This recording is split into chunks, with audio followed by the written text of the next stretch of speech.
우리는 살아가면서 가끔 기적적인 일이 일어나기를 바랄 때가 있습니다.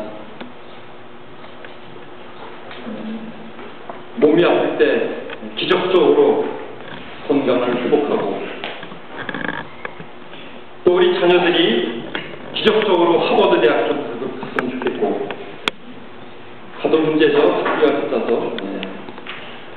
또 우리 남편이 하는 사업이 기적적으로 잘 돼서 수입이 늘어나면 좋겠고 하는 여러 가지 기적적인 일이 일어나면 좋겠어요.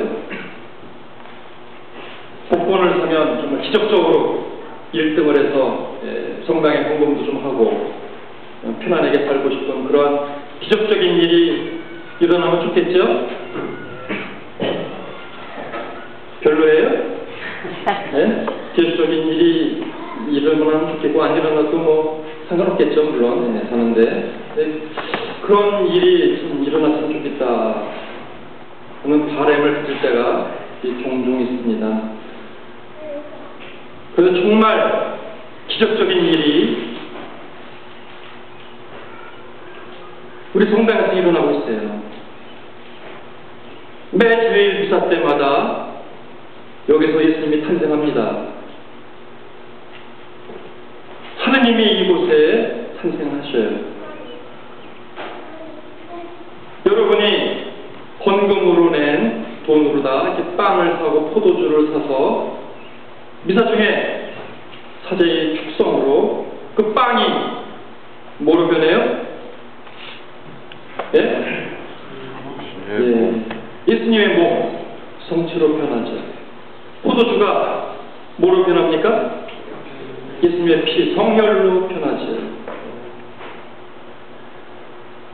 우리를 창조하신 하느님이 이곳에 미사 때마다 새로 나십니다. 그것뿐만 아니라 우리에게 오셔서 우리에게 먹히십니다. 창조주가 인간에게 먹혀요. 이것보다 더 기적적인 일이 어디 있습니까, 사실은? 우리를 만드신 하느님이 우리에게 먹히시는 그러한 일이, 그러한 기적이 미사 때마다 이루어지는 거예요. 근데 우리는 그러한 기적을 간과하고 이렇게 소홀히 생각할 때가 좀 많습니다. 빵이 예수님의 몸, 성체로 변하는 기적, 이 기적으로밖에 표현할 수 없어요. 포도주가 예수님의 피로 변하는 기적이 일어나는 거죠. 근데 그런 기적이 그냥 일어나지 않죠? 여러분들이 조금씩 헌금으로 내서 그거로 다 우리가 빵을 사고 우리 교회가 유지되면서 그런 기적이 일어나는 것이고, 또 성혈도 마찬가지예요. 여러분들 미사 때 사제가 이 빵을 준비하고 또 포도주를 준비하는데 이 목사가 포도주만 날라주지 않고, 잘 보세요. 포도주만 갖고 가잖아요. 포도주에다가 담는 것을 성작이라고 합니다. 잔이죠, 잔. 성혈을 붓는 곳이 성작이에요. 그 성작에다 포도주를 붓고 또 조금 따라 붓는 곳이 있어요. 그게 뭐예요? 포도주에다 물을 한두 방울이라도 함께 담아야 합니다. 그냥 포도주만 갖고는 예수님의 피가 되지 않아요. 물도 조금이지만, 대부분 포도주죠. 99%가. 하지만 물도 한두 방울 섞어야 돼요. 여러 가지 상징적인 일이 있어요. 그것은 뭐냐면 예수님의 신성과 인성이 합해졌다는 것을 의미하기도 합니다. 예수님의 신성, 하느님, 그렇지만 완전한 하느님이지만 또 완전한 인간이다. 포도주에 물이 섞였다. 섞이면은 구분이 되지 않습니다. 마시면 포도주 따로 물 따로 들어오지 않아요. 섞여가지고 어떤 게 포도주인지 어떤 게 물인지 모릅니다. 이와 마찬가지로 예수님도 하느님이시면서 또 우리 하느님, 신이면서 또 우리와 똑같은 인간이 되셨다. 예수님은 신성도 가지시고 인성도 가지셨다는 그런 상징적인 의미도 있어요. 그렇지만 포도주만 갖고는 안 된다.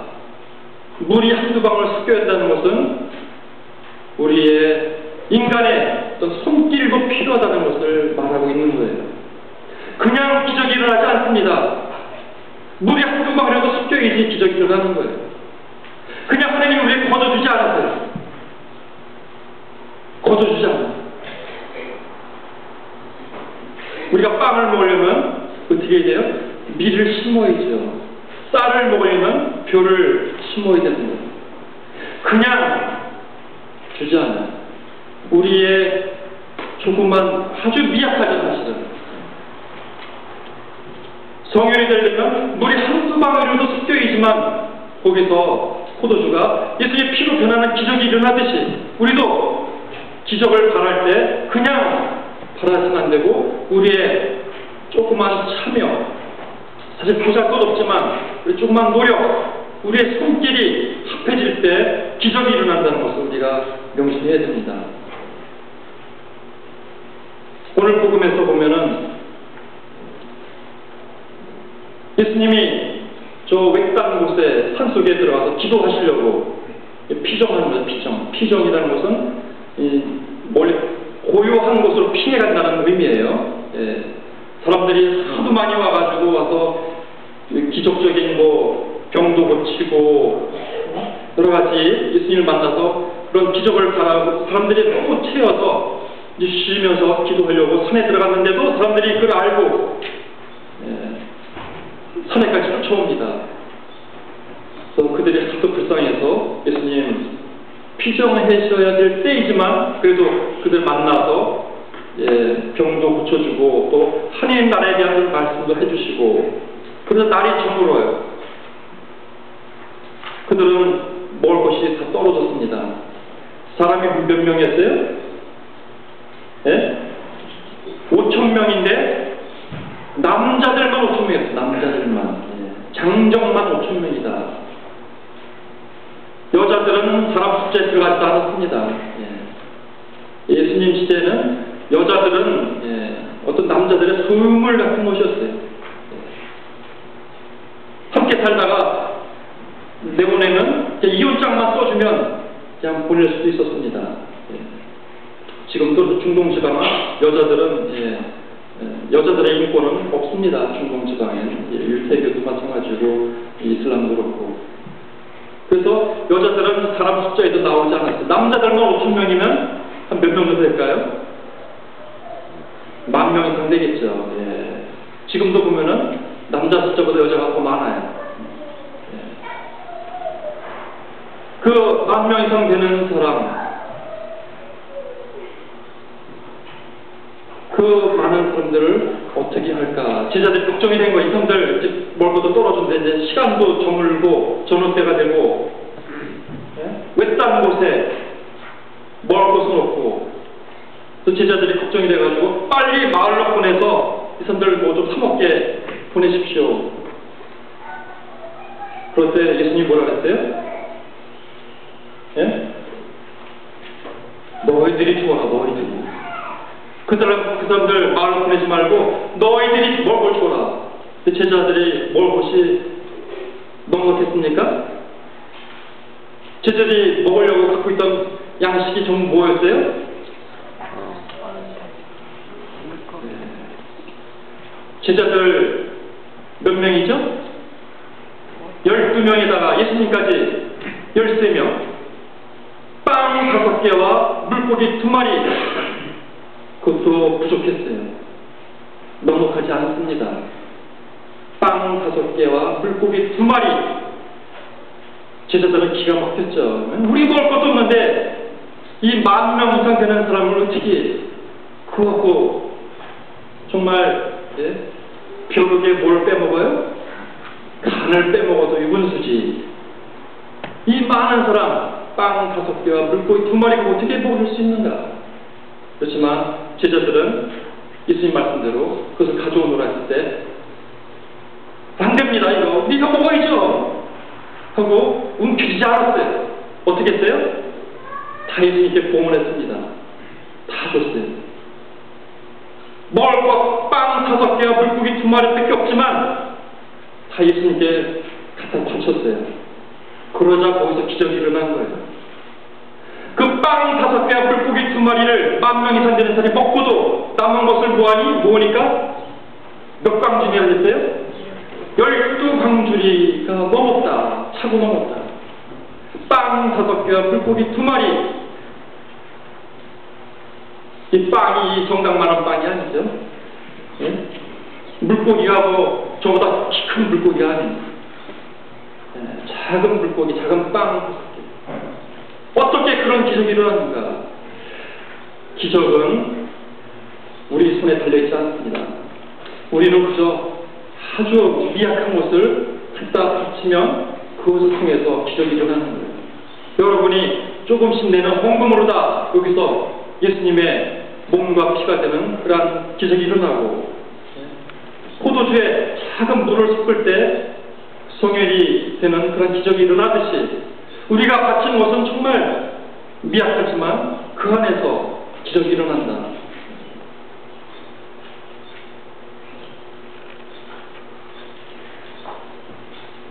우리도 살아가면서 이런 기적이 일어나야 합니다. 우리의 정말 보잘것없는 도움, 사실 이거 뭐 해봤자 얼마나 도움이 될까. 지금 우리 미국은 너무 풍요로워요. 보니까 너무 풍요해요. 먹을 것이 넘쳐나. 뭐 식당 가서 뭐 시켜도 너무 많이 줘요. 그리고 많이 버려. 왜 햄버거 사면 왜 감자튀김을 이렇게 많이 주는지 먹다고 대부분 버려요. 지금 지구상에는 굶어 죽어가는 사람들이 수백만 명씩 된대요. 북한에도 굶주려서 굶어 죽어가는 아이들, 또 아프리카도 그렇고,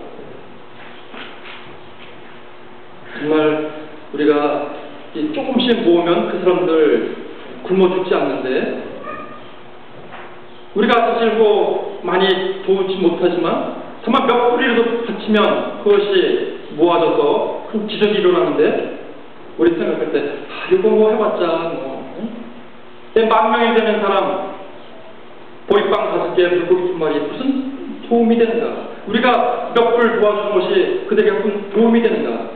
그렇게 생각할 수가 있어요. 하지만 우리가 조금 나눔, 조그만 도움, 동원, 이걸 통해서 기적이 일어난다는 것을 우리가 생각을 해야 됩니다. 우리는 살면서 변명을 해요. 이 제자들도 변명을 했죠. 여기는 외딴 곳입니다. 무슨 변명이에요? 공간적인 변명이에요. 공간적인 변명. 멀리 있으니까 무슨 뭐 아프리카 또 북한 어린이들 굶주리는, 얼마 전에 텔레비전에서 나왔는데 아주 이제 정말 못 먹어가지고 그 굶어 죽어가는 어린이들의 모습, 이 책임이 사실 우리에게 있는 거예요. 우리는 외딴 곳이라는 제자들의 변명과 공간적인 변명, 또 때가 늦었습니다.